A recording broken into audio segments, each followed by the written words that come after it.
Hello everyone and welcome to another very nice game, also from round 3 of this year's Aimchess preliminaries. It is Vincent Keymer versus Magnus Carlsen, and yes, these are their tour ratings. These are not the standard FIDE ratings. As you can see, Magnus is rated over 2900, but it's interesting, this is one of the few tournaments where Magnus is playing where there are no 2800 players, so none of the other players are rated above 2799, and Magnus is 2900, so there are no 2800 players in this tournament.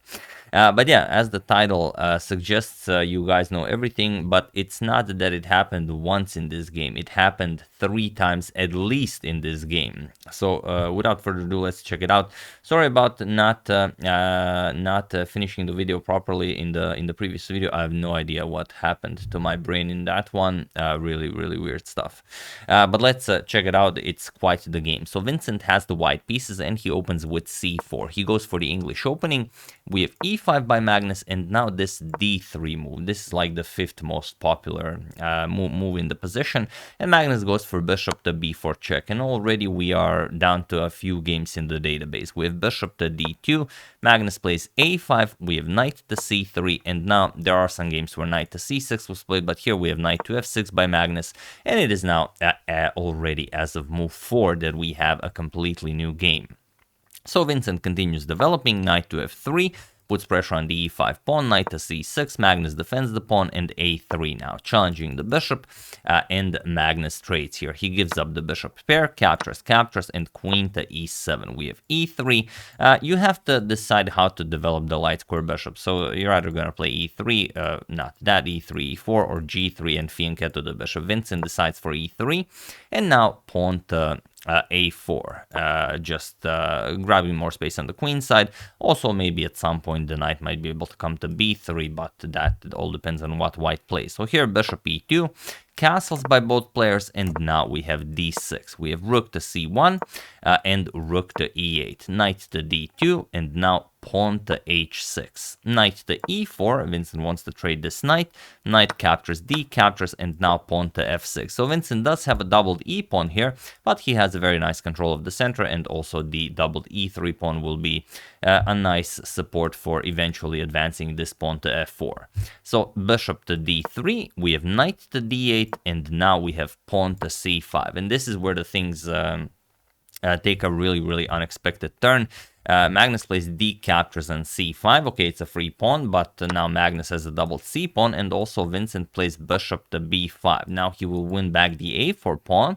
c6, bishop captures on a4, and now it's a very tricky position. Magnus should continue with something like bishop to e6, or maybe knight to f7 followed by bishop to e6, but instead Magnus plays pawn to b5, and here we have the first instance of the Magnus effect, because now Vincent has a very clear way of taking full control of the game, but you have to figure out why b5 is such a bad move. So feel free to pause the video and try to find the absolute best move for Vincent while I give you a couple of seconds.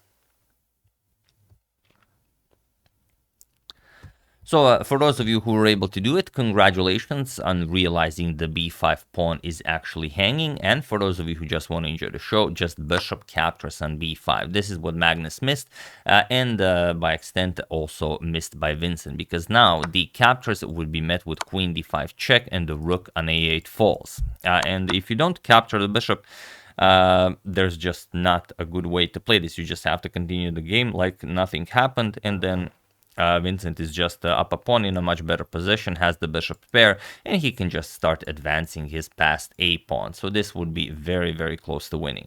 So instead, after b5, bishop back to c2 by Vincent. He trusted Magnus on this one. Bishop to e6, and now pawn to f4.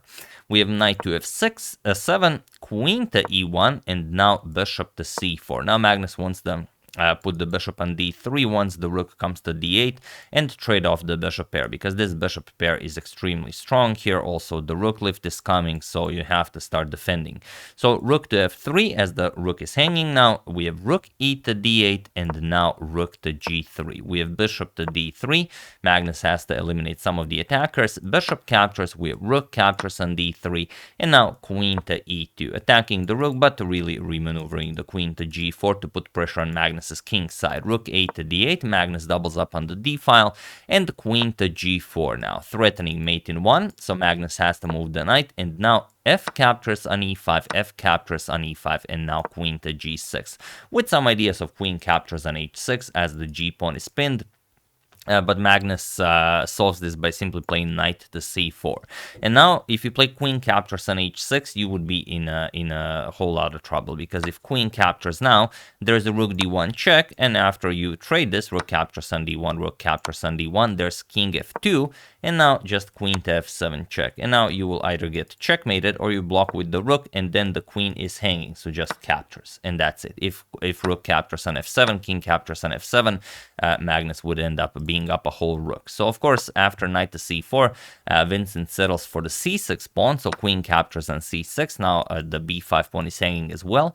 Knight captures on e3, queen captures on b5, and now queen to h4. And all of a sudden, a lot of Magnus's pieces are surrounding the white king. We have bishop captures on e5, and now another really awesome moment in the game. Magnus should play queen captures on e4, and yes, the g7 pawn is hanging, but queen captures on e4 is the only good move for Magnus. Now the point is, after rook captures on g7, you actually play king to h8, and there are no good discoveries. I mean, it would be crazy to even think of playing something like this, but you can't go after the queen, because just queen captures on e5. The queen is attacking the bishop. That's why queen to e4 is so strong.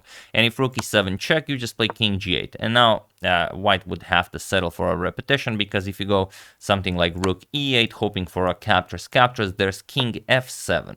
And again, if rook to f1 check, which of course is possible, knight captures on f1, rook captures on d8, rook captures on d8, and now queen captures on f1 comes with check. That's why you give up the rook, and after king e8 you move the bishop, and this would be more than enough for a draw, as yes, Magnus has a rook, Vincent would have a bishop, but two extra pawns here, there's no way to actually challenge them, so you would be perfectly fine here.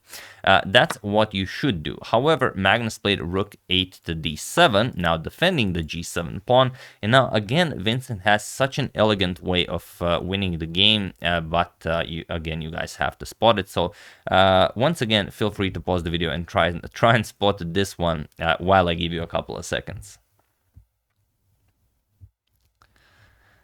So for those of you who were able to do it, congratulations on not being mesmerized by the Magnus effect. And for those of you who just want to enjoy the show, it is queen to c6. This is the move.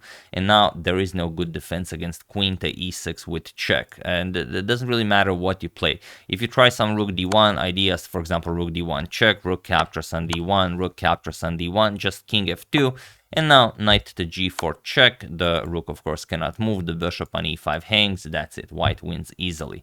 So what you would have to do after queen to c6 is play something like queen to h5. This is your best defense possible, but still queen to e6 check, and there's just no defense. King to h7 will be met with rook captures on e3, and now if you capture, the rook here will be hanging, but there really isn't anything better. Okay, you can play some like captures, then pick up the bishop here, but still queen f5 check forces a queen trade, and the endgame will be winning for white. Captures. Now you can go after the pawn, but it's not really all that great. If you play rook to e5, just a4, and if rook captures, a5, and now after, let's say, c4, trying to trade pawns, there's rook a1. Now you have to put the rook behind the passed pawn, but it's not going to be all that great. Now the rook can't move. For a very, very long time, you're just going to win this pawn. You're going to have two connected passed pawns on the queen side. The king will be able to roam around. It's a very easy win for white. So that's what was possible. But Vincent played queen captures on c5, and now Magnus does have this queen captures on e4. We have rook to e1 now, and not allowing the knight to move, and now just a rook to d1 by Magnus. Bishop to c3, guarding on e1, and now we have knight to g4. Rook captures on e1 was better, but this is a rapid game, so a bit of a Vincent effect here as well. Knight to g4, and now we have queen to b4. offering a queen trade.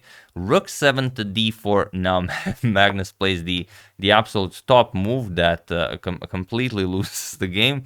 But again, Vincent missed it. Now, of course, what can you play here? What's the idea behind rook to d4? Can you capture with the bishop? Not really, because just queen captures on e1, queen captures and rook captures is checkmate as the knight covers the f2 square, hence the knight to g4 move.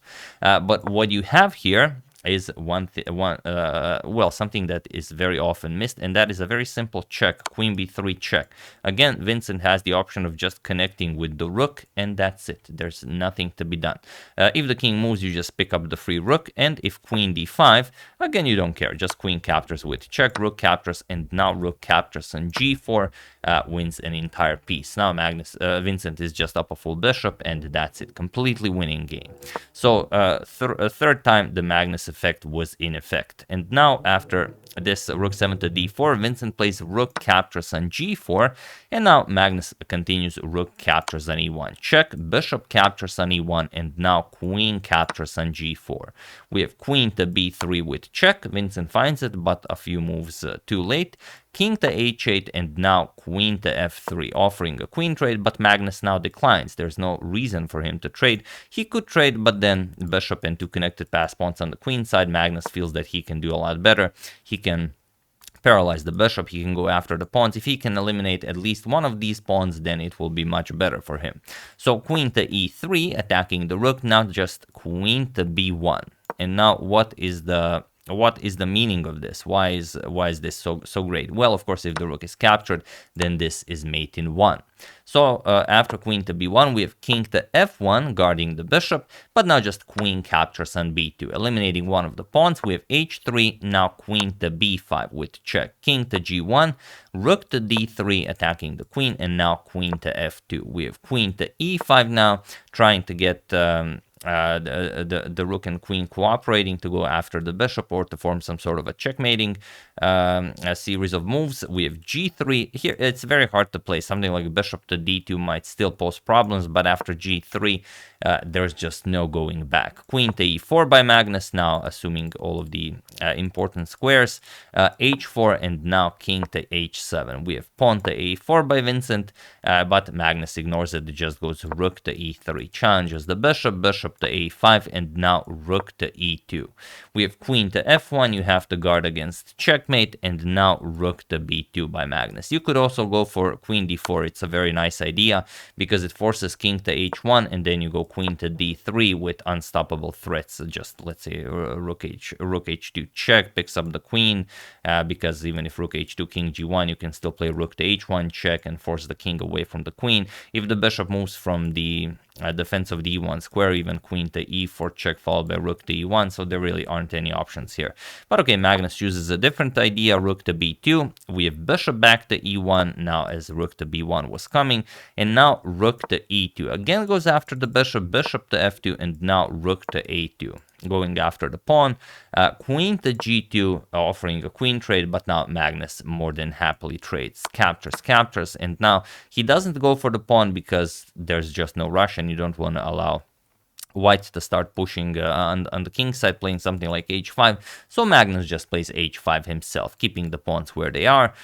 We have a5 now, and now king to g6, bringing the king into the game. King f3 unpinning. So now you are hoping to defend the pawn, but now Magnus will just gobble it up. So here bishop d4, rook to a3 with check, king to f4, now rook a4, going after the bishop, king e5, now king to f7, and bishop to e3. We have rook a5 check, king to f4, and now king to e6. We have pawn to g4, and Magnus now plays rook to a4 with check. We have king to g5. Vincent can now only hope for some sort of a stalemate. Rook captures on g4, king captures on h5, and now king to f5, boxing in the white king. Bishop to g5, hoping to maybe create some sort of a fortress. If you go for something like G6 check here, King H6, and it's very, very unclear if it's possible to win this. Probably this would be a draw.